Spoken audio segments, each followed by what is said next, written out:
Welcome to another episode of Mike Sports. I'm your host, Eric, joined as always by Landry. Landry, how are you? It's been a minute. It has. We we took a little sabbatical. I took a little trip around the country, and so that was the reason for my absence. And then I'm not sure what happened last week, but yeah, we are back and better than ever, ready to talk some sports.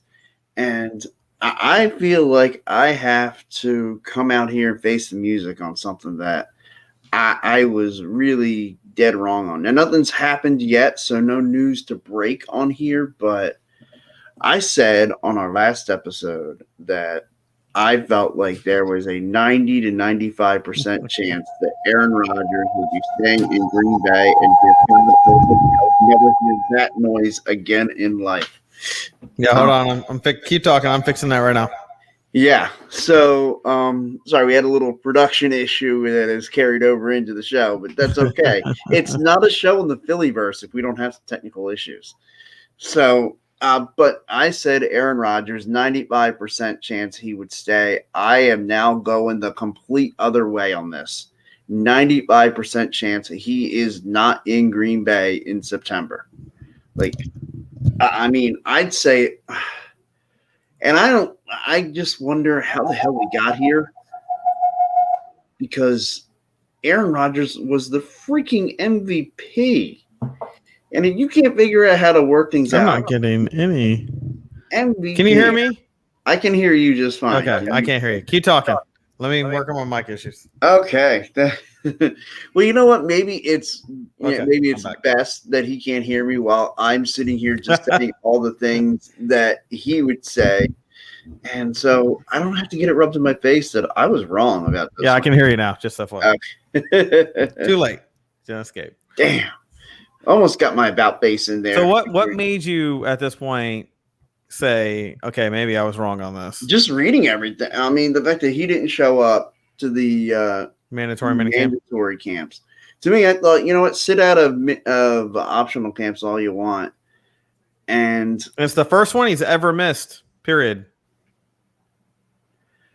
Yeah, it's the first one he ever missed. And this is a good question here. How did we get here? Look, yeah, right. He says maybe the Packers are a shittier organization than us. I don't know. I mean, they do still have a bit more success historically than the Eagles. Although, you know, the only team to ever beat Vince Lombardi in a championship game, the Philadelphia Eagles, 1960. Just a little FYI.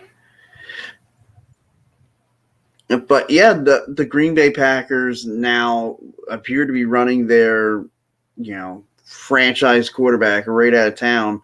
And man, they better hope Jordan Love has got it. Because if he's a bust, man, does it look bad on your organization. And I'll tell you what really stood up to me too is not only have the Green Bay Packers done everything they can to make Aaron Rodgers, his departure be something that he can easily write, because in no way in my mind can he come across as the villain in this scenario. The Green Bay Packers went and drafted his replacement. Instead of getting him help. And then this year, receivers on the board, again, a chance to get your Super Bowl winning quarterback, a Super Bowl potential team, get another weapon to help Aaron Rodgers, and they fail to do it again. And to me, it's they haven't spent a first-round pick on a pass catcher in Green Bay. I don't know when the last time it was. Not at all during the Aaron Rodgers era. That's ridiculous. So say what you want about how the Eagles on the Green Bay Packers or Aaron Rodgers? Yeah. Oh, yeah. I put more of the emphasis on the Green Bay Packers. Absolutely. A year ago, I'm 90% Green Bay Packer hater right now. I still remember at last year's fantasy football draft I was in, and I was sitting there and I was watching quarterbacks come off the board, and a lot of people, fantasy football experts were saying they expected a down year from Aaron Rodgers. I looked over at the co-host for the Football Smack Talk show, Ryan, while we're sitting there at the one draft, and I say, I'm just like, did I miss something? Did Aaron Rodgers agree that he's only allowed to throw left-handed now? How did he slip in this draft? And it's like, I almost looked around. It's like, wait, I mean, he's still like, he hasn't already agreed to go be the new Jeopardy host, right? Like, what's the disrespect on Aaron Rodgers? Yeah. And like, I feel like he's now put in the situation where he can write his own ending, much like Tom Brady, much like Peyton Manning. And I think ultimately that's what he wants to do. Well, look, in my opinion, Green Bay is obviously not going to get it done. And when I say that, meaning they're not going to draft weapons so that he can almost guarantee he at least appears in the Super Bowl. That they are drafting people trying to build and respectable. If they had a regular quarterback, they're trying to build a balanced team. And that's great, except when you have a guy who can win now. Right. I mean, look, you have the MVP of the league on your roster. Your number one job is, hey, how can we get this to that next level? And so, like, you got to accentuate your positives. Your positives are you've got this great quarterback. Get him more weapons and put up a ton of more points and just keep winning. Like, I mean, this is an offensive league now. It'd be one thing if this was like the 80s and you're like, okay, well, that's great that we have this great franchise quarterback. Now let's build a defense so he can just go out there, make 3 plays and win a game. Like, essentially, that was the strategy for like Randall Cunningham in the 80s. Buddy Ryan was the head coach, and his philosophy was build an incredible defense, and Randall, don't turn the ball over, make 3 plays in a game and win us the game. Like, that was his offensive philosophy was don't turn the ball over and just make 3 big plays and we win. And I mean, but that's not like what it is nowadays. Like, teams, like, everybody puts up 30 points every week. Like, that's just how it is. Like, if your offense is healthy and running on all cylinders, an average NFL offense now puts up 30 points. So yeah, look, man. I mean, the problem is at the end of the day, your quarterback's your main dude. He's unhappy. He happens to be how to make him happy. A good debatable first or second best in the league. And all you've done is, or at least communicate to the public about what's going on, is that you're willing to sit down with Aaron Rodgers and talk about it. I think that's been your problem the whole time. He doesn't want to talk about it anymore. He doesn't want to hear your vision. Yeah, you needed to do this. The only thing you could tell him is, here's a 3-year guarantee, and I promise you next year we'll go get 2 receivers or the best tight end we can find. If you can't say something to that accord, then it's just more of the same of what he's been dealing with since he came in the league on that team. You're never going to get me a weapon. You're going to milk what I got left for the next 3 years with another contract you might try to throw my way. But I'm still going to witness the same type of protocol and process that you've done in the past, which means I will likely not win a Super Bowl. Yeah, and to a guy like Aaron Rodgers, I think he'd rather just say, you know, I'll go somewhere else. I'll get a similar contract to what I have here, and I'll have a chance to win. Yeah, and do you think he really cares about not getting paid for this year at the end of the day? Hell no. Allstate pays him more per year probably than the Green Bay Packers do at this point. Or is it State Farm? Either way. Yeah.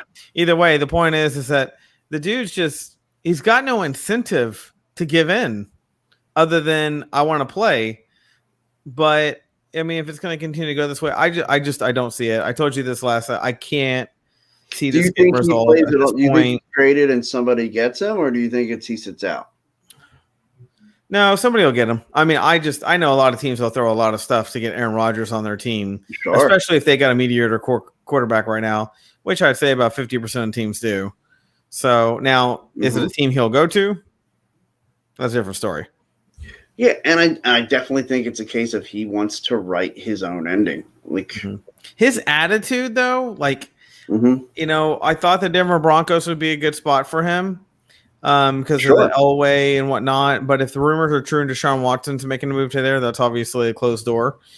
But I think the Raiders would be a good landing spot for Aaron Rodgers. Not from the team's ready to win standpoint, but from his attitude, the coaching there, his persona, it's West Coast. It's just much more. It feels much more Aaron Rodgers like to be on the. I was going to say Oakland Raiders, if you can believe that, on the Las Vegas Raiders, if you can believe that. But they would have to promise him. Any team he goes to is going to have to promise him what they're going to give him, at least the very next year. Sure. Talent wise, around him, not salary. I think they do take a pay cut Rodgers, at I don't this think it's point. about the money. If he's willing to stay out a year, then I can only imagine he's willing to go to another team for a pay cut. Oh yeah, I think this is all about him wanting to, like we said, write his own ending. It's the Tom Brady's way, the Peyton Manning way. He wants to be mentioned like them, and I think that's not just about the Super Bowls. It's about the way he ends his career, getting to go somewhere and do it on his own. Like, not necessarily do it on his own, because nobody really does it on their own, but to go to a different place. Like, I mean, Tom Brady. We talk about what makes you a GOAT. He was in one organization behind one coach, and they go year after year just tearing up the league. And then he leaves and goes and wins the Super Bowl, and the team he left didn't make the playoffs. So, I mean, that tells you right there a lot about, like, wait, maybe Tom Brady was the reason even more than Bill Belichick. And now, granted, I still think, and how cool is it that we're going to see Brady versus the Patriots this year? That's going to be fun. Yeah. I don't know, man. I think this is really funny. I think that I agree with you, Christopher. Rodgers is great, and he isn't Brady. I will agree with that entire statement. But he's in that echelon of greats as far as, like, this era's greats. Yeah, like, and Christopher, trust me, you're talking to someone who loves Tom Brady. Me and Eric have had many debates when Eric hated Tom Brady, and I always supported Tom Brady. So sure. I'm saying this about Rodgers being a huge Brady fan. But at the end of the day, Brady being a better quarterback is irrelevant to Aaron Rodgers not getting what he wants on a team he's been on for years and basically put tons of input and never had his input satisfied, and he's done. And he has enough talent and enough left in the tank to make a run at a Super Bowl and enough leverage to get on a team that he thinks he can do it with. And I think that's why he's sitting out. Yeah. I love it. Well, I like what Brady stands for the league. Brady stands for, you can come after me, you can throw lots of things at me. Yeah. I'm the good old train that keeps on trucking, and the commissioner comes after me and tries to investigate me and bring me down. It doesn't shatter my morale. I keep on trucking. In fact, I even produced a Super Bowl the year he tries to pull it off on me. I mean, Brady is the golden boy of the league. To me, it was once going to be Peyton Manning, but when Peyton Manning capped out at 2 Super Bowls, it left the door wide open for someone else to look like the golden boy, which Brady obviously times almost 4 now. But yeah, right. God, that's amazing. Think about that, man. The gap between Brady and Manning. And when you think about Manning, awesome respect, all that talent, all the thing, and Brady still got almost 6 more Super Bowls than him if he produces another. Yeah, that's insane. That's insane. I mean, he's already got 5 more than him. That's insane. But if I'm Aaron Rodgers, honestly, I call Tom Brady. I talked to him about how he handled his situation, his inner thoughts, his communication maybe with other people in the league, and to give Aaron Rodgers some perspective on the best way to travel. I mean, of course, Aaron Rodgers might be too prideful to do that. Don't know. Well, if he calls Tom Brady, I think what Brady might tell him is, go out there, play this year. You're the one that's going to be a free agent at the end of this year. Like, leave the team at the end of the year and go write your own story somewhere else. Like, yeah, right. If you play this year and you finish the thing, you don't have to worry about any drama at the end. You just go your separate ways. Right. Right. You just cut ties. Thanks, everybody in the league. Thanks for being a teammate. Nice playing with your coaches. Y'all were great. But the fact is, he's going to walk away from a team that's only given him 1 Super Bowl, and I think he's chapped. His hide is chapped because of that at this point. See, I think the feelings that Rodgers felt are very similar to what Brady felt. The only difference is Brady wasn't public about it. Brady just stayed behind closed doors, probably aired his issues there, but continued to show up, do his job, and just when the opportunity came for him to leave, he left. I think the difference between Tom Brady and Aaron Rodgers, though, or the team they played on, is that the Patriots had a much better chance of getting back Super Bowl and actually winning it than Aaron Rodgers has on his team. See, I think if Aaron Rodgers stays there, like it's still because it's Aaron Rodgers, they have a chance to be right back where they were. They have a chance to be right back in that NFC title game, right back, but it's just. We'll get to the Bell comment on Reed. I have opinions on that. But no, I agree with you to an extent. But I mean, look, man, the Patriots were a dynasty. Green Bay is not. Right? So every year for Green Bay is a crapshoot. Every year for the Patriots is just about guaranteed you're winning your conference. I mean, that was in the bucket. There was nothing to debate there. Like, who's going to take them down? Nobody. Yeah. The only true contender they would ever face was in the championship or the Super Bowl. For Green Bay, that's not the case. They could just have an off year, and that'd be the end of that. Yeah, I used to joke around. It's like, if you're a Patriots fan, at some point, do you stop collecting all the because I have for the Eagles in 2017, I have their NFC East Division Championship shirt, their NFC Championship, and the Super Bowl.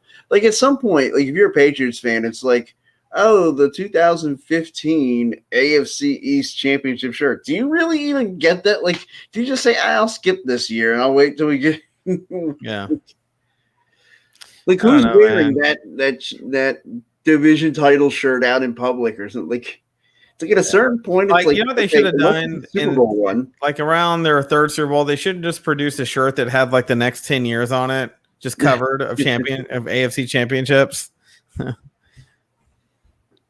course, that wasn't the case in every one of them, but it would have been easier to take a red marker and just mark out 2 of them than to have to buy a shirt for every single one of them. Right.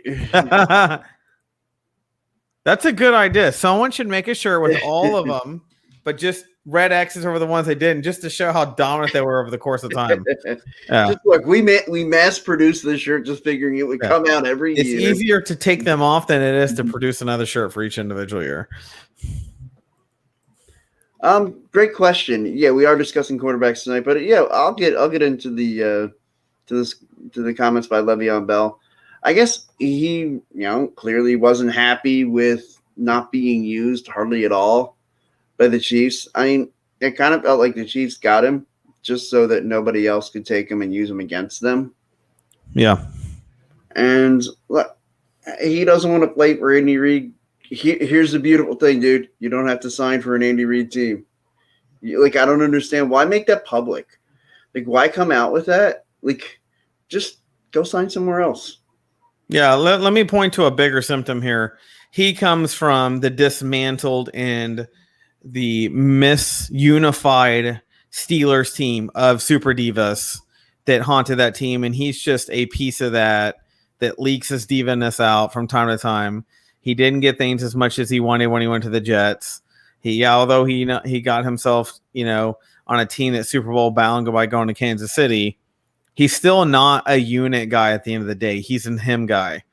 And he didn't get his stats. He didn't get his carries. And that's symptomatic of being on that stupid Steelers team that had too much attitude and the coaches getting in a fight at bars and all that crap.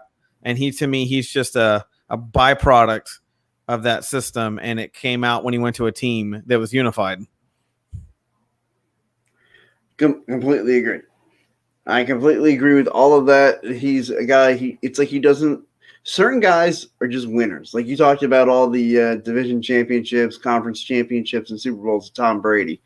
Like that'd be another discussion. Like if people who just want to discuss Super Bowls, that's a good go-to to talk about it when you talk about a quarterback and their success, talk about their Super Bowls.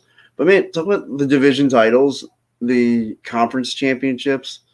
Like, my God, this guy he was a consummate winner. And whereas Le'Veon Bell, I don't want to sound too negative when I say this, but what, other than the Chiefs this year, which he was not a big part of, what division championship team was he on? I know the Steelers had a monicum of success when he was there, but, not to any consistent level. like those teams. I always felt like they were overhyped because the Steelers. Yes, you're right, Christopher. He's a loser. Like Tom Brady's a winner. Le'Veon Bell is the other end of the spectrum. He's a loser. He's like you were just talking about. I say it a little differently. He's a me guy, not a we guy. Mm-hmm. And that's what it comes down to. And the guys who are successful in this league are the we guys. The guys who want to like you work together. You're not worried about the individual success or the the accolades that you attain. Like Tom Brady, the MVPs and things that he's gotten, it's just because he's the quarterback on the team that won. Like it's not like he went out and sought after these things. It's not like he lobbied for him. He didn't go like he was never the highest paid quarterback, even though everybody would say he was the best. And there's a reason for that because he wanted to win more than he wanted the top. Like guys don't sit around. I don't think anyway. The guys who are the ones that are going to make it to when they have grandkids and sit around with their grandkids on the porch and say, man, when I came out of college, when I played in the NFL, I made, $20 million a year. I signed a $17 million signing bonus. They talk about the teams they were on. They talk like Tom Brady's going to talk about the championships he was on. Like in 2001, taking the Patriots, who were an underdog, everybody just thought they were lucky to make it to the playoffs, and takes them and wins the Super Bowl. Like that's what Tom Brady's going to talk about. He's not going to talk about any big signing bonus. He's going to talk about the teams he was on and the championships they won. That's the difference between a guy like Tom Brady and a Le'Veon Bell. Yeah. And, and I hate hearing the old argument right away. What people go to is, oh, well, he's married to a Super Bowl wife. He doesn't have to worry about money. Yeah, but at one time he wasn't. And he still was that type of guy. Right. So, although life gets easier when you combine incomes, that obviously Brady didn't turn into that guy because of that issue. He always was that guy. He valued winning over money.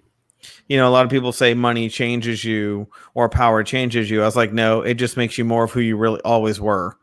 And Tom Brady, as he became more flexible, turned into more of who he always was, a flexible, willing to sacrifice person to get the ultimate goal, which is Super Bowl. He's a we guy. Yeah. Yeah, absolutely. So I wanted to get on this topic. I knew once we got onto the quarterbacks, in particular Aaron Rodgers, we'd probably spend most of the show discussing that. But I want to get into real quick. It seems to be a common trend ever since the league, especially since the league went to the 8 divisions of 4 teams, that one team goes from worst to first every year. Now, it just, for whatever reason, it always seems to happen. I think there's been like once or twice in the, what has it been, 18 or 19 years since they've gone to the 30, since they gotten 32 teams. Mm-hmm. So of the 8 teams that finished in last, which are the New York Jets, I knew this before. I had it all memorized. Bengals. Yeah, Jets, Bengals. Who finished last in this? Oh, the Texans and the Broncos in the AFC. Of those 4, any team stand out, or what team would you say has the best chance? To go from worst to first. Well, depending where Deshaun Watson goes, if he goes to the Broncos stays on the Texans. He can turn, a 7 or 8 game season for the Texans or the Broncos just by being a player on their team. But let's count him out. Let's say this guy's accusations hold him out of the league for half a season. Sure. If that is the case, I'm going to have to go with Broncos. The Jets are a dumpster fire because of their ownership. The Bengals, although they're going to have a more potent offense, their defense isn't what it was under the previous head coach. They don't have perfect being able to hit people and refs miss it apparently and kill them on the field. And the Texans without Watson, they might as well be playing in a junior league or Pee Wee football league. But I'm going to have to go with the Broncos. Obviously, if Deshaun Watson stays, I'm going to say the Texans. Okay. See, I don't think either of those teams are going to do it. But then again, It's usually a team you don't think is going to do it when they do the worst to first. But I'll choose the Cincinnati Bengals as my choice just because of that offense.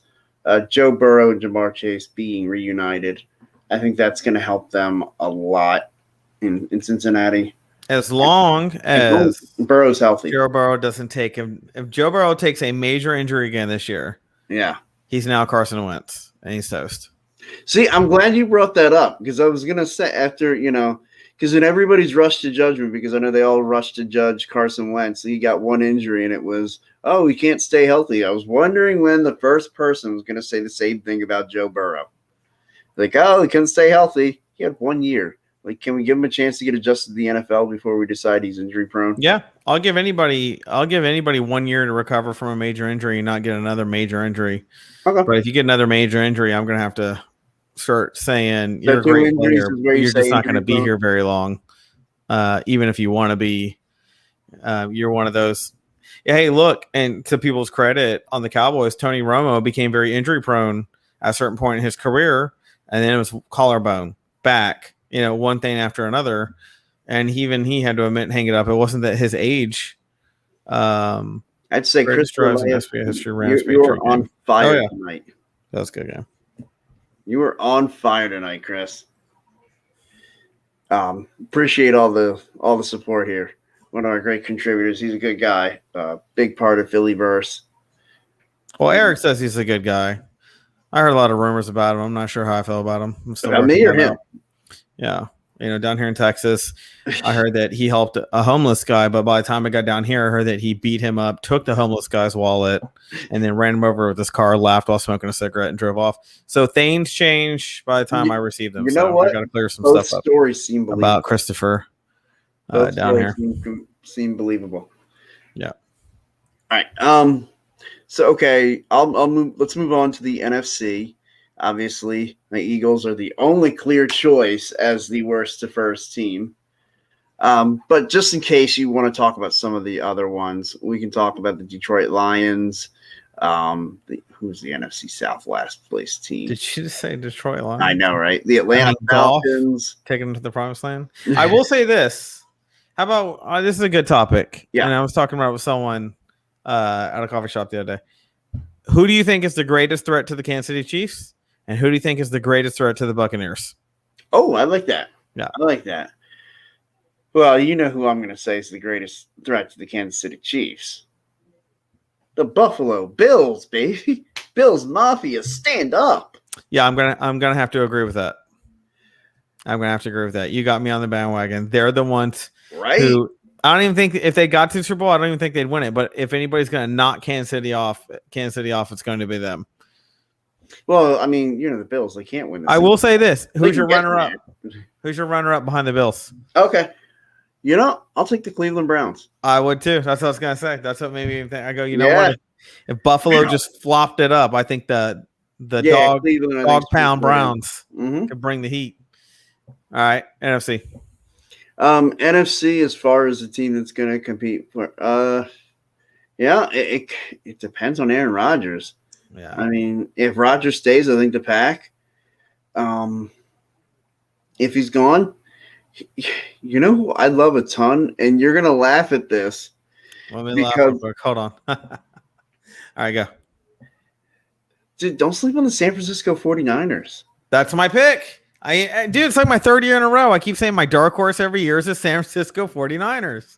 I like what they did. Like, I know my reasoning behind thinking San Francisco was going to be bad this past year was just I thought the Super Bowl hangover, the Jimmy Garoppolo. I'm not a believer in Jimmy Garoppolo, but I like this Trey Lance. And when he gets in there, I believe in Trey Lance, and I believe in the rest of that roster. I believe in the organization having Lynch and Shanahan. And let's not forget, I don't know why we're not talking about Bosa on defense. Right? Nick Bosa. I mean, yeah, dude's a beast. I feel bad. I had to put this up here just for you. I'll have to put it up here.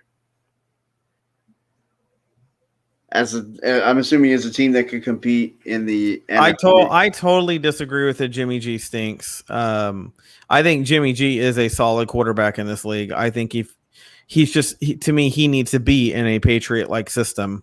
He doesn't need to be in a run and gun fancy play calling style like Shanahan would like to be calling. Mhm. He needs to be in a prototypical system. That's what he came from. That's what he was raised on. That's where his forte is. So I don't think you see the best of Jimmy G unless he's in that. But you throw a Trey Lance in there with a Shanahan able to flip his cap up and call some wild calls. Yeah. You're going to see some good plays. Yeah. And I agree, Christopher. I think if Dak is healthy this year, I think the Cowboys are going to be pretty productive this year.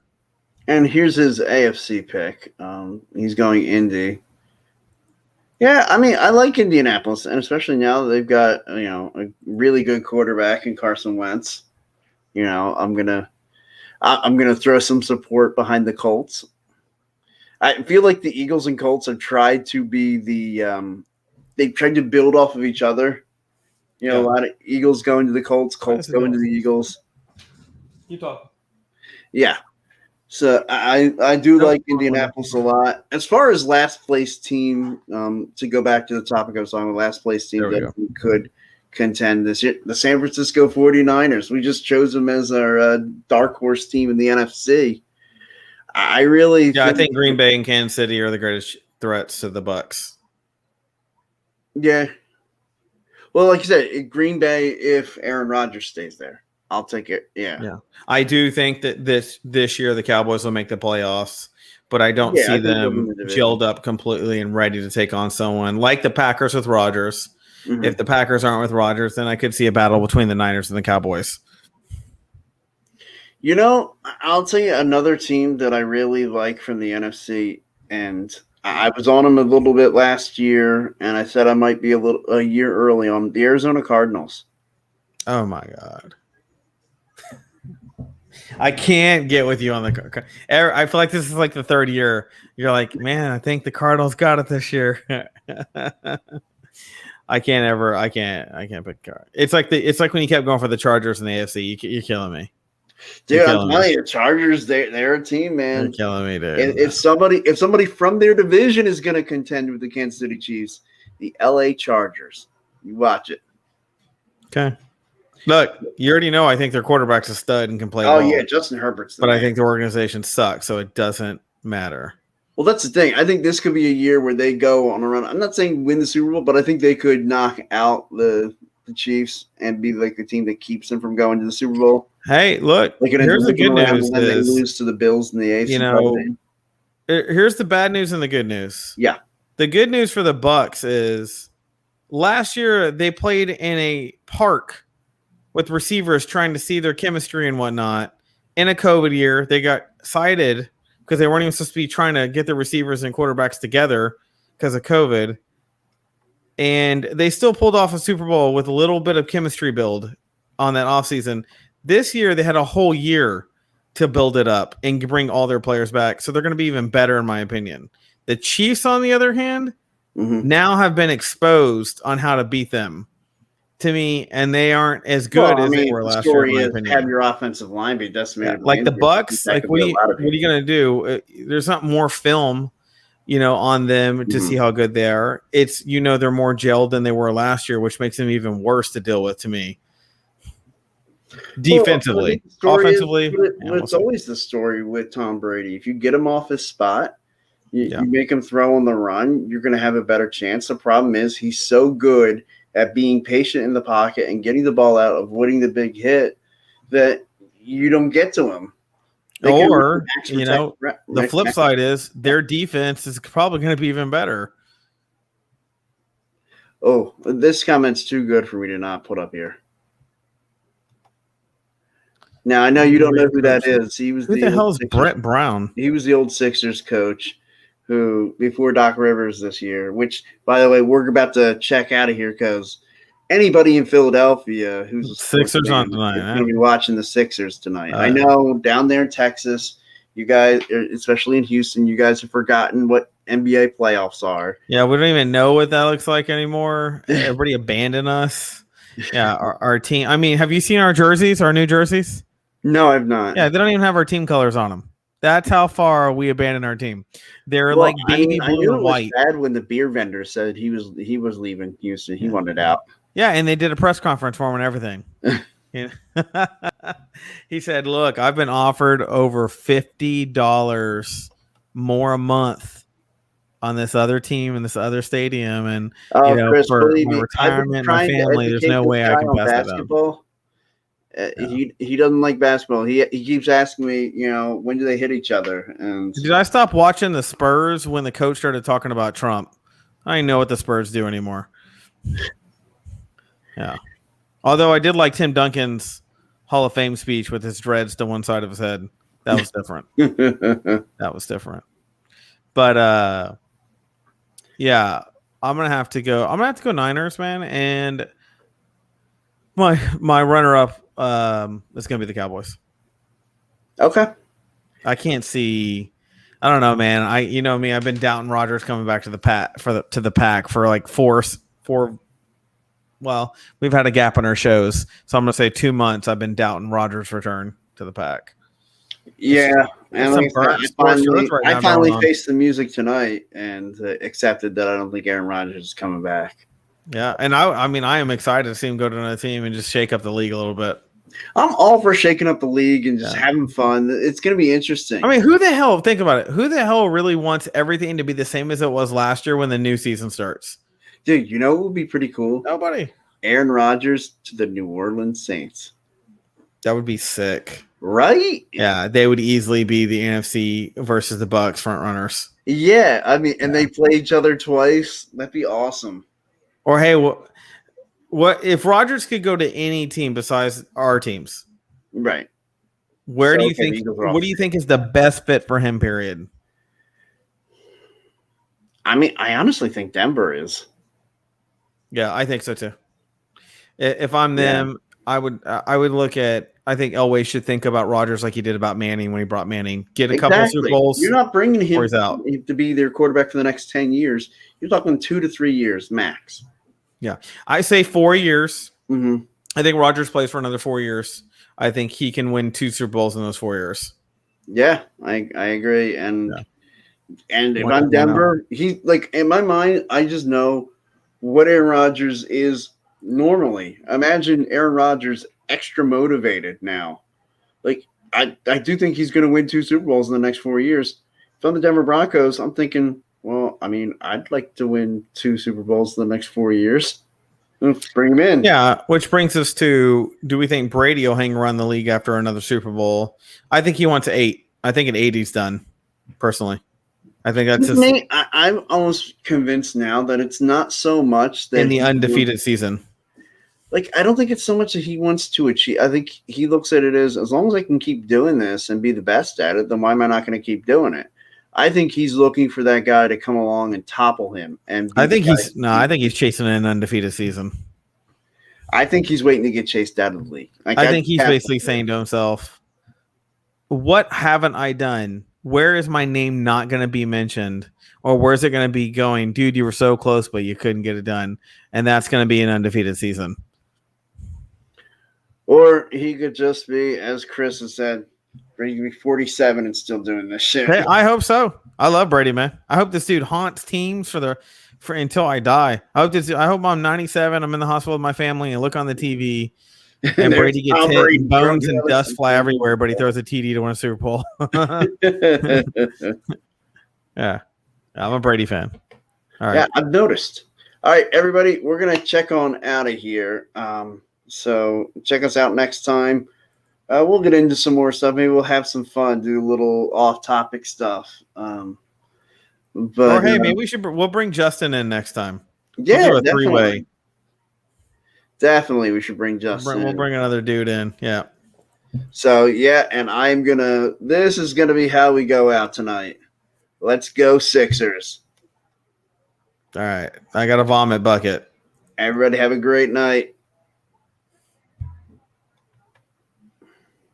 Check out all our